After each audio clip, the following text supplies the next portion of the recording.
Yes. Our first question is how many hours studies is required to crack exams with this 90 days strategy? This is related to the PPT.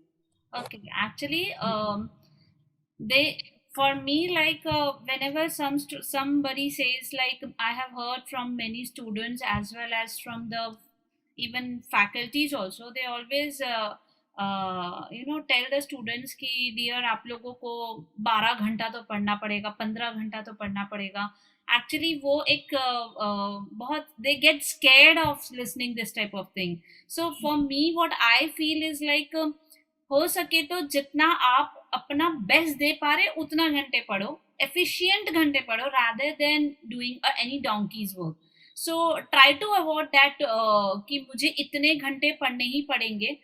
ये जब आप पढ़ने बैठते हो अपने goals को रखते हो अपने सामने कोई टारगेट रखते हो तो ये जो घंटे हैं 14 आवर्स 15 आवर्स ये अपने आप पूरे हो जाते हैं. So there is no meaning dragging yourself 12 hours 13 hours. So make it one point जिसको मैं इफेक्टिव स्टडी बोलती हूँ एंड जिसको स्मार्ट स्टडी बोलती हूँ कि आप अपना एफिशिएंट आवर्स को यूज करो rather then using anything else. Like अपने एफिशिएंट आवर्स को यूज करो.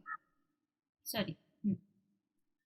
Okay, ma'am. So next question is आपने like in this 6 days round आपने कुछ round बोला था. So question था कि in this 6 day round do we need to study only from module or module slash class notes PM expect to be done full chapters ऐसा like Okay. question था. What I asked them to study for the 6 days. First round, if we talk about the first round, तो अब हर type के student अलग होते हैं. I am not telling any one specific answer for everybody because each and every student is different from me. Like आपका wavelength मेरे संग match शायद 50% होगा, किसी और का वेवलेंथ मैच मेरा 80% होगा, किसी और के साथ 90 होगा.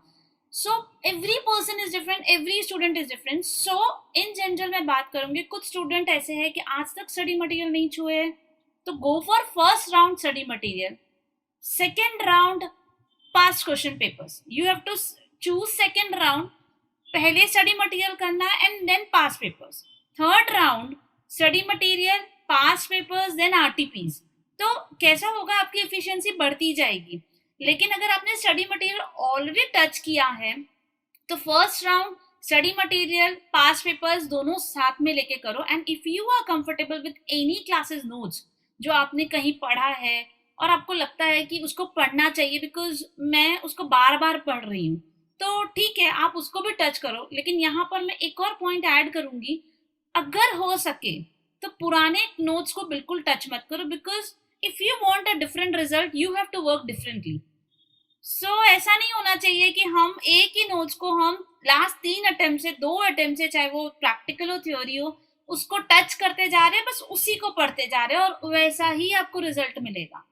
So if you want a different result, चाहे आपके मार्क्स रिलेटेड हो चाहे अटेम्प्ट्स ऑलरेडी दे चुके हैं, तो जो भी है आपको डिफरेंटली एक्ट करना होगा to get something outcome different.